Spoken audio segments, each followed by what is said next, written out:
Assalamualaikum warahmatullahi wabarakatuh. Alhamdulillah, alhamdulillahi rabbil alamin. Assalatu wassalamu ala asrafil anbiya'i wal mursalin, sayyidina wa maulana Muhammadin. Ashhadu an la ilaha illallahul malikul haqqul mubin wa ashhadu anna Muhammadan abduhu was-sadiqul wa'dal amin. Allahumma salli wa sallim wa barik wa karim azanul nabil karim ihdinil ladzi min jalalika wa innal ladzi min jamalika wa innahu min kitabika wa tahirin wal mujahidina amma ba'du ibadallah wa itaqullah. Bersyukur kita kehadirat Allah dengan mengucapkan alhamdulillahi rabbil alamin atas segala limpahan karunia rahmah dan hidayahnya, serta dengan izin dan ridhonya kita dapat bertemu, kita dapat belajar, berbimbing tangan dalam menjalankan amanah Allah, saling mengisi, saling berbagi ilmu pengetahuan demi meningkatkan iman dan ketakwaan kita kepada Allah Subhanahu wa ta'ala. Salam dan selawat takkan terlupakan, marilah sama-sama kita sampaikan kepada junjungan kita Nabi Allah, Nabiul Akhirul Zaman, Rasulullah Muhammad sallallahu alaihi wasallam. Atasnya kalimahnya kita kalamkan dengan membacakan Allahumma sholli ala sayyidina Muhammad wa ala alihi sayyidina Muhammad. Alhamdulillah, bertemu lagi dengan saya, Guru Mursyid Syekh Nur Muhammad Buya Irwan Maulana Al-Khalidi, Pasaman, Sumatera Barat.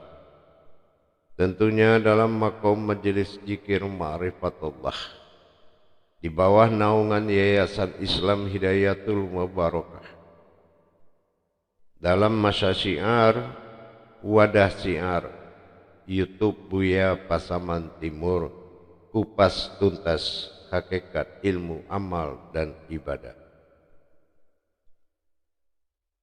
Para hadirin dan hadirat, kaum muslimin dan muslimat dimanapun berada, jamaah rahimakumullah. Insyaallah dalam waktu dan kesempatan ini saya akan berbagi wawasan tentang ketuhanan dalam masa pengenalan dalam mendirikan perintah.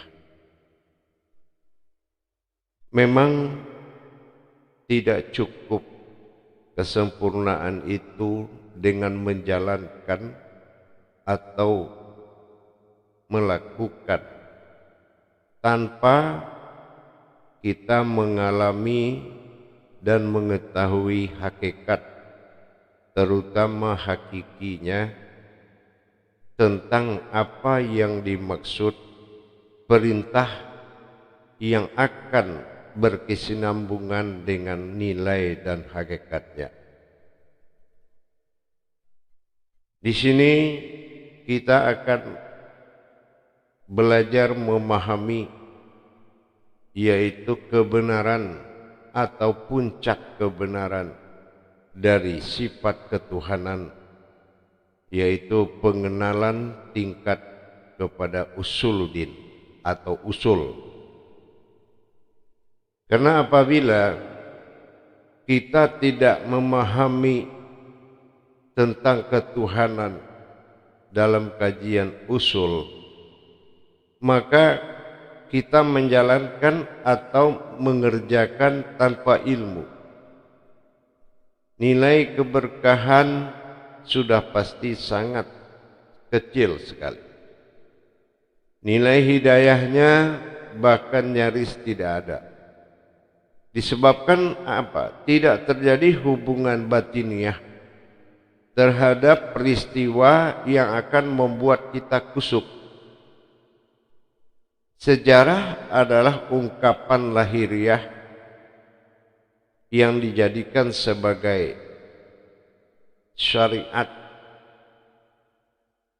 yang mana syariat itu juga akan memperlihatkan isyarat, karena tujuan dari syariat adalah sebuah isyarat. Isyarat inilah yang menjadi keputusan kebenaran tertinggi dengan kita mengetahui peristiwa, pandangan yang menimbulkan rasa yang membuat fananya kita di dalam menjalankan nilai hakikat dari syariat tadi. Masa usul adalah dikatakan sebuah peristiwa. Peristiwa dalam masa usul ini kita memahami tentang ketuhanan. Kehadiran ketuhanan dari masa aku dalam perjalanan ini juga harus menjadi sebuah hal yang wajib dipelajari. Kenapa? Karena Islam itu din, artinya dal alif nun itu menunjukkan sebuah perjalanan besar.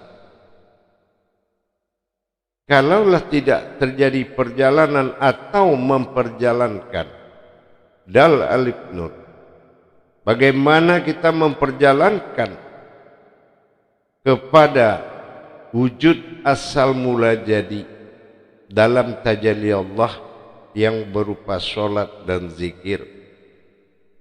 Tentulah kita harus tahu menyembah siapa dalam sholat, mengingat siapa dalam sholat, dalam ikatan batin sholat. Di dalam kita memahami usul, kita harus mendalami 3 tingkat tauhid. Kita harus melihat usul. Kenapa ada kata usul? Karena bersifat asal dengan sifat hulul. Hulul itu adalah salah satu dari sifat Tuhan, yaitu tentang kesediaan dan keinginannya bersemayam di dalam diri manusia. Itu sifat hulul. Jadi hulul ini bisa dikategorikan menuju, sifat menuju atau diperjalankan dan memperjalankan. Contoh, syariatun hulul hakikah, artinya syariat itu menuju hakikat. Kalau dia tidak menuju hakikat, maka syariat ini belum dikatakan sebuah isyarat, karena isyarat ini kemunculan hakikat dalam wujud gerak af'al. Jadi dikatakan 3 syahadat, 3 alif dalam Islam ini harus mengkaji usul. Setelah usul ada awal, setelah awal ada akhir. Usul yang dimaksud adalah sesuatu yang kita kenal dari tiada menjadi ada. Kebangkitan Tuhan terhadap keinginannya dalam menjadi Tuhan dan dijadikanlah umat, sementara umat itu adalah sesuatu yang didirikan, yang berdiri. Umat dikatakan bukan sesuatu yang datang dari jauh dan menjadi umat, tetapi sesuatu yang didatangkan dari dirinya sendiri untuk menjadi umat bagi dirinya. Maka dikatakan dalam rumus ilmu, lebur ilmu wujudlah aku, lebur aku wujudlah Muhammad, dan Muhammad itu aku juga. Ini dalam bahasa Qudsinya. Di dalam kemunculan tiga syahadat dalam kaji usul, itu yang dikatakan munculnya sesuatu yang tidak nyata menjadi nyata. Baitullah menjadi Ka'bah, ruhani menjadi jasad.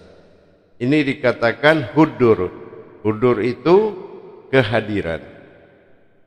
Kalaulah kita gagal mendirikan hudur, kehadiran, hudurutullah, kehadiran Allah, termasuk mengenai namanya, ini akan menghilangkan peristiwa dalam mata batin yang membuat kekusukan itu akan hilang.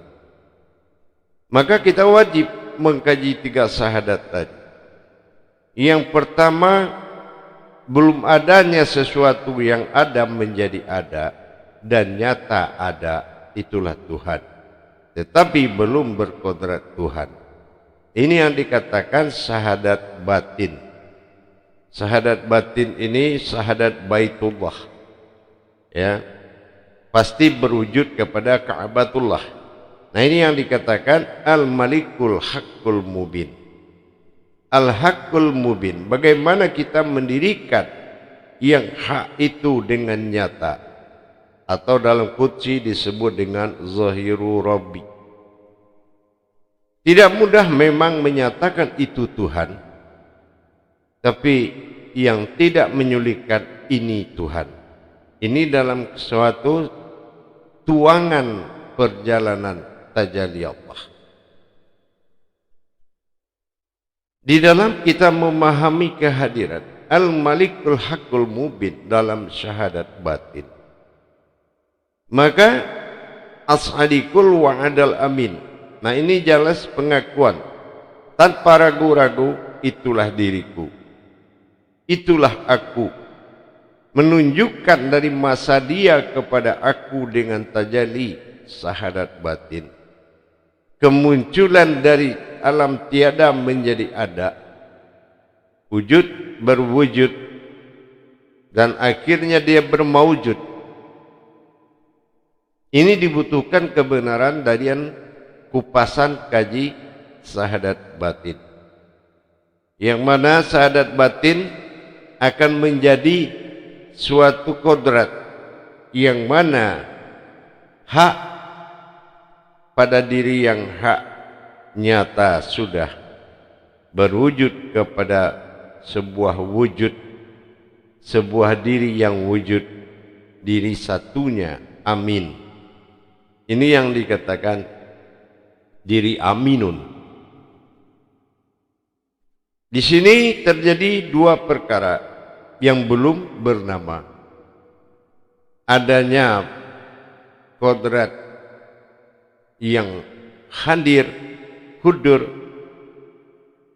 dan hulul naf, amin, menuju keumatan. Sama seperti kita melaksanakan gerakan. Yang menerima pelayanan dari gerakan adalah jasad, dan yang menikmati dari jasad itu adalah diri yang memakai jasad. Ini tiga gerakan. Gerakan keumatan adalah suatu keinginan, dan gerakan Tuhan adalah suatu zahir yang terlihat, dan gerakan aku dan menikmati ketuhanan. Dalam hari ke hari ilahinas, potensi Tuhan pada diri manusia itu berlaku 24 jam. Adabnya berlaku 5 waktu. 24 kalam syahadat menunjukkan masa yang dijalankan adalah pengabdian total. Usul dalam adanya dia berwujud aku, dia dan aku adalah syahadat batin. Ini disebut syahadat tunggal. Ketunggalan telah menyampaikan adanya aku dan dia dalam kodrat amin. Setelah dia adanya hukum Baitullah.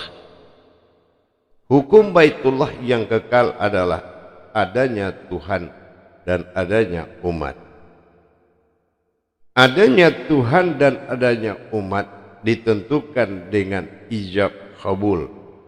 Pernyataan sahnya adanya umat dan adanya Tuhan dengan berdirinya syahadat tauhudun. Apa syahadat tauhudun? Berwujud kodrat. Allahudun wal Muhammadun. Nah ini dikatakan asyhadu an la ilaha illallah wa asyhadu anna Muhammadan abduhu wa rasuluh. Ini namanya syahadat tauhudun. Tauhudun itu masih dalam wujud sir, tetapi ada sir Tuhan dan ada sir umat. Inilah yang menjadi paduan penyatuan kodrat ketuhanan dan keumatan tadi yang harus diimani. Syahadat batin. Syahadat batin dengan syahadat tauhudun, syahadat hayat sir, menyatakan terjadi hubungan antara umat dan Tuhan, itu disebut tauhid. Maka tauhid ini adalah rukun Islam yang pertama. Harus dinyatakan perjalanan 3 alif syahadat batin.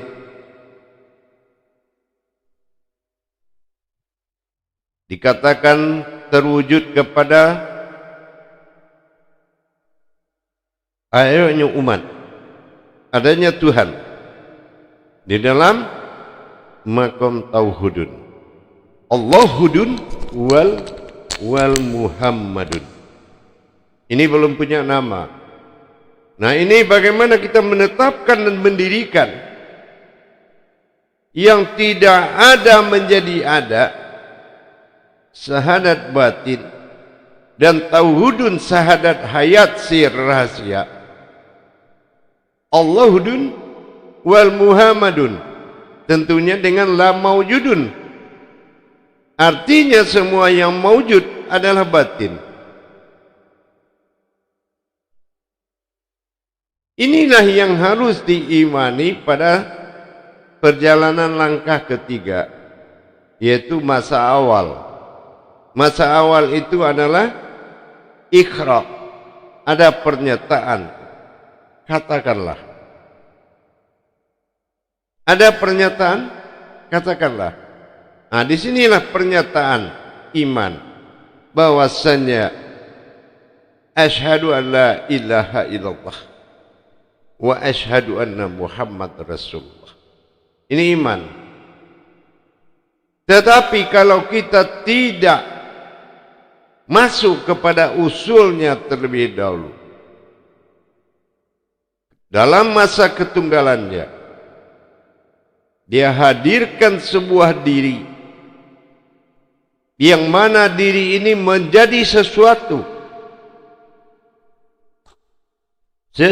yang berdiri, yang akan bertajali kepada sesuatu itu, kepada yang satu. Sesuatu kepada yang satu itu disebut dengan syahadat batin. Bagaimana dengan tajali syahadat batin disebut tauhudun? Tauhudun telah nyata adanya aku dan dia. Aku dan dia yang dilimpahkan kepada Rabb, sementara dia dilimpahkan kepada Ilahi. Inilah yang menjadikan tauhidin yang harus diimani. Yang mana yang harus diimani? Allah memerintahkan ruhnya untuk memimpin sekalian alam dan isinya. Rasulullah. Inilah yang dikatakan azali. Bagaimana dia menjadikan awaludin ma'rifatullah itu dengan kita mengenal masa usuludinnya. Masa usuludin inilah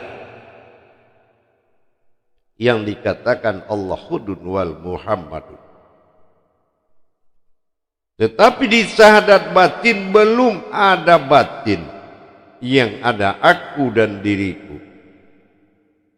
Inilah al-malikul haqqul mubin, asyhadikul wa'dal amin. Ini usul. Jadi kalau kita sudah tahu usul ini telah terjadi dua perkara. Ahadah pada alam syahadah, ini sudah pasti terjadi hubungan ketuhanan dan keumatan. Terjadi alam keumatan dan alam ketuhanan. Dimunculkanlah tajali daripada kudsiriyah bersifat ghaibiyah, maka dikatakan alam ghaib. Alam ghaib bukan alam tidak terlihat. Yang dikatakan alam ghaib adalah alam yang berusul dari yang tidak terlihat. Itu namanya ghaib, ghaibiyah. Di dalam pelaksanaan pengenalan tiga alif, aku pada alif pertama, dia yang menjadi aku. Pada syahadat kedua disebut dengan syahadat batin, atau dikatakan dengan syahadat wujud atau tunggal. Ini ada pernyataan ada aku dan dia dengan kehadiranku di syahadat batin, baru masuk syahadat tunggal. Allahudun wal Muhammadun, sama-sama alif doma'u. Barulah ada pengimanan terhadap kezahiran syahadat. Dalam masa tajali din, maka kita akan mengimani hubungan antara Tuhan dengan umat dalam zahir Allah dan Muhammad. Sebagai wujudnya, kita wajib mengenang peristiwa itu untuk membuat pernyataan syahadat, untuk mendirikan syahadat mutlak. Apa syahadat mutlak? Sudah zahir pasti Allah, sudah berwujud pasti Muhammad, nama daripada ruhnya Allah. Ruh yang ditiupkan adalah Muhammad yang menjadi khadim azali, yang menjadi asal usul dari semuanya. Baru kita melihat alam akhir. Apa alam akhir? Allah fil awalun, wallahi wa fil akhirun. Alam awal, alam akhir, itulah aku. Kembali aku kepada aku. Kembali alif kepada alif. Dan dia akan mengalami masa wahid yang diberangkatkan dari masa ahad. Ini yang namanya masa akhir. Tetapi akhir ini adalah awal bagi dia. Tapi akhir bagi aku, awal bagi dia. Jadi kalau kita ingin memahami sebuah nilai kewujudan Tuhan, maka di sini kita wajib mendirikan peristiwa itu dalam sejarah yang telah dikaji. 3 alif, 3 syahadat menyatakan sebuah kenyataan telah terjadi halal keyakinan itu dari Baitullah berzahirkan kepada Ka'bah bersifat Masjidil Haram tanpa salah. Yang kedua, tajalli daripada syahadat tunggal di bawah syahadat batin, meskipun ada penyebutan dua, tetapi itu adalah penyebutan ketunggalan aku dan wujudku sendiri. Ini yang dinamakan Allahudun wal Muhammadun. Inilah yang menjadi keimanan. Dizahirkan Allahudun, Allahu dizahirkan zahirnya diri Muhammad berupa-rupa pada zahirnya Allah. Maka ini yang dikatakan dengan khadim azali. Artinya kenyataan atau asal usul yang terlihat. Awaluddin ma'rifatullah. Jadi dalam kita memahami kajian usul dikatakan awalul wajibin alal insani hu ma'rifatul bizigoni. Pertama-tama yang wajib bagi umat adalah mengenal aku dengan seyakin-yakinnya. Ini berimannya kita syahadat tunggal kepada syahadat batin. Begitu di syahadat batin Allahudun wal Muhammadun, maka kita imanilah Allahudun, Allah itu adalah aku yang tersembunyi, wa Muhammadun, dan aku yang berupa pada persembunyian itu. Ini menyebabkan menjadi keagungan pujaan oleh semesta alam beserta isinya dengan asyhadu an la ilaha illallah wa asyhadu anna Muhammadar Rasulullah. Tentunya dengan berpedoman kepada Ka'bah Baitullah, berpedoman kepada zahir dan batin. Maka itulah yang dikatakan masa usul adalah masa hulul, masa hulul adalah masa hudur. Artinya dia ikhlas dengan hululnya, dengan sifat midratnya dan berpindahnya menuju masa hudur, yaitu masa kehadiran. Ini yang menyebabkan sebuah doa terijabah, semua ilmu akan mabrur mustajab, dan semua hidup akan barokah. Kenapa? Karena semuanya itu nyata pada adanya. Dengan kita memahami 3 syahadat mutlak, sehingga kita sudah bisa memahami kemunculan adalah kedatanganku, hudur. Maka jalan ayat akan muncul dari tempat kedatanganku untuk menuju hayatnya. Inilah awaluddin ma'rifatullah.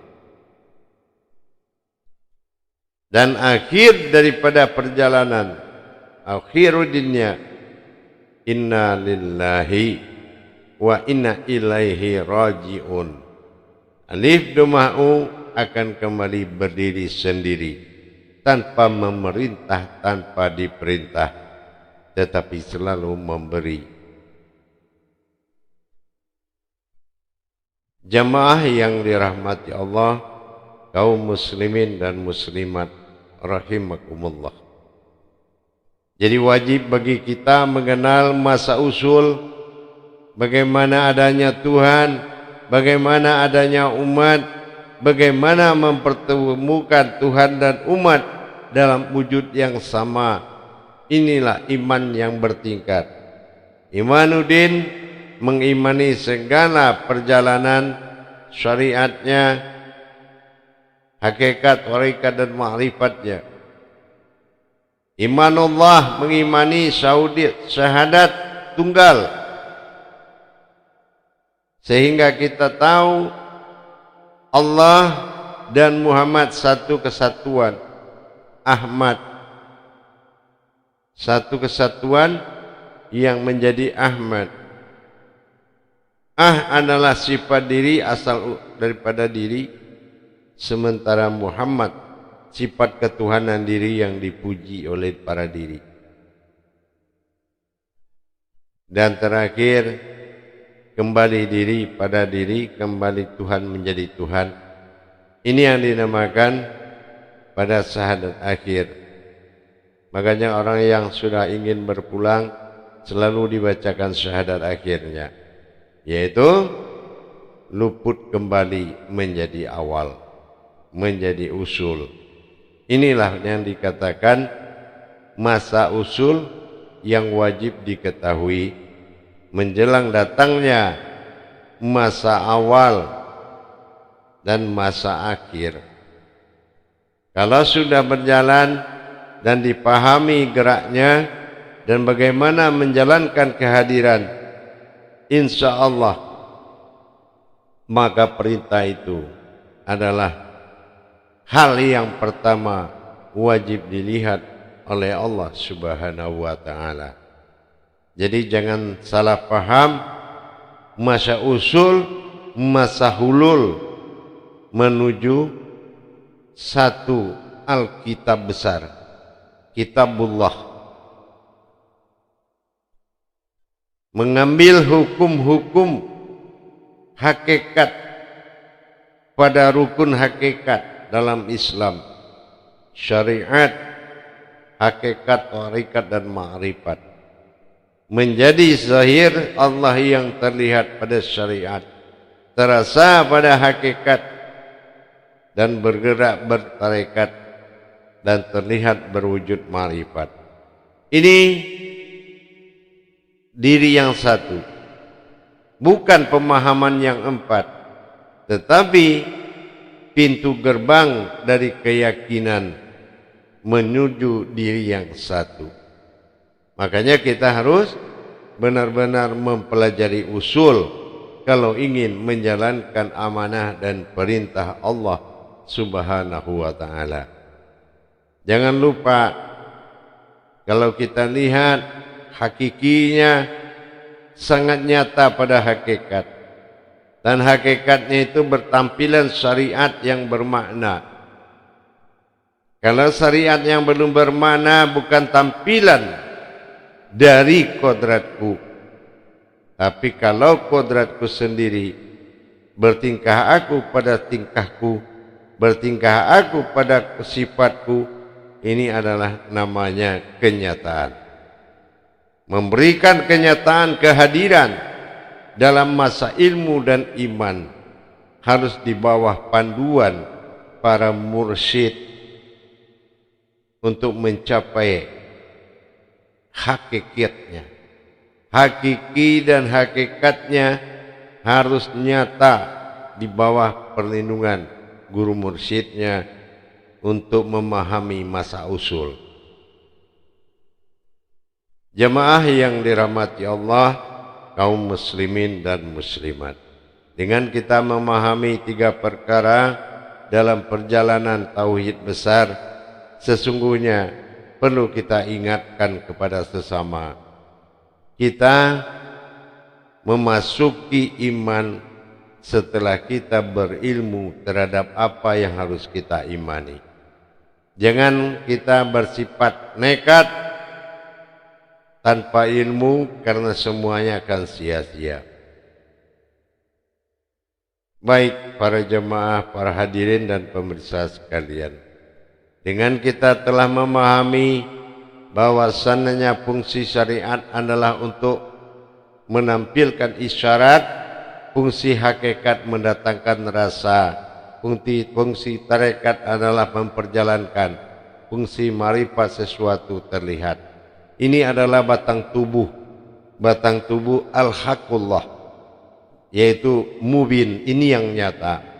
Batang tubuh yang nyata al-malikul haqqul mubin berdiri pada 4 perkara. Dengan demikian, dengan kita memahami sebuah wujud Tuhan yang akan menjadi panutan diri, tentu dengan kita mentadabur keberadaan perjalanan tauhid ini untuk memudahkan peristiwa itu masuk ke dalam diri, sehingga kita tidak terburu-buru di dalam menjalankan perintah, karena bisa menghilangkan rasa dan menutup pandangan. Tapi kalau kita sudah menjalankan dengan ilmunya, insya Allah semua akan mudah, semua akan nyata dan jelas. Zahiru Rabbi wal batinu abdi. Jelas mana kezahiran Allah, mana abdinya batin kita. Insya Allah itu mudah-mudahan bisa kita betul-betul menjalankan dengan baik. Alhamdulillah para jemaah semuanya, mudah-mudahan di dalam penyampaian tentang usul ini bisa sama-sama kita imani sebagai wawasan kita menuju kehadirat Allah dalam meningkatkan iman dan takwa kita. Karena usullah, karena adanya hulul. Hulul adalah keikhlasan Allah untuk berdiam di dalam diri manusia. Hulul hakikah, hulul tarekah, hulul ma'rifah. Insya Allah jangan buru-buru untuk mencari sesuatu, karena tidak ada yang hilang dalam jalan Islam, tetapi kitalah yang merasa kehilangan. Maka carilah tuntunan yang hak untuk meningkatkan ketakwaan. Barakallahu ya Karim, ya Rahman, ya Rahim. Akhirul kalam, wabillahi taufik wal hidayah. Wassalamualaikum warahmatullahi wabarakatuh.